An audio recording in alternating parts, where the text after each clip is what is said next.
Hi friend, welcome to our channel friends. ఇవాల్టి వీడియోస్లో AP పింఛన్దారులకైతే ఒక షాకింగ్ న్యూస్ రావడం అయితే జరిగింది ఫ్రెండ్. ఆ అప్డేట్ ఏంటో మనం ఇప్పుడు ఈ వీడియోలోనైతే తెలుసుకుందాము. మీరు ఈ వీడియోని ఎక్కడ స్కిప్ చేయకున్నట్ల చివరి వరకు చూడండి ఫ్రెండ్. అప్పుడైతే నేను చెప్పేది మీకు అర్థమవుతుంది. అలాగే వీడియో నచ్చితే ఒక లైక్ చేసి ఇంతవరకు మన ఛానల్ సబ్స్క్రైబ్ చేయని వాళ్ళు వెంటనే సబ్స్క్రైబ్ అయితే చేయండి ఫ్రెండ్. ఏపీలో భారీగా బోగస్ పెన్షన్లు గుర్తించారు. ఇప్పటి వరకు 2.5 లక్షల బోగస్ పెన్షన్లు పంపిణీ చేసినట్లు అధికారులు తెలిపారు. పెన్షన్లలో అక్రమాలపై సీఎం చంద్రబాబు విచారణకు ఆదేశించారు.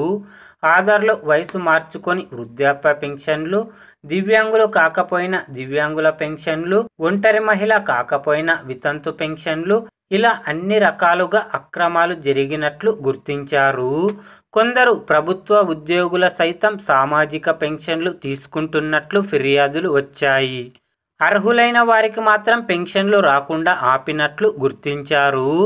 బాధ్యులైన అధికారులను ప్రభుత్వం గుర్తిస్తుంది. పెన్షన్లలో అవకతవకలపై సీఎం చంద్రబాబు సీరియస్ అయ్యారు. మండల స్థాయిలో పెద్ద సంఖ్యలో సస్పెండ్లు ఉండే అవకాశం అయితే ఎక్కువగా ఉంది ఫ్రెండ్స్.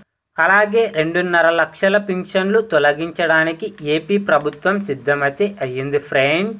ఏపీ పెన్షనర్ల గురించి ఏ చిన్న అప్డేట్ వచ్చినా వెంటనే తెలుసుకోవాలి అంటే వెంటనే మన ఛానల్ని సబ్స్క్రైబ్ అయితే చేయండి friends. Thank you for watching my video.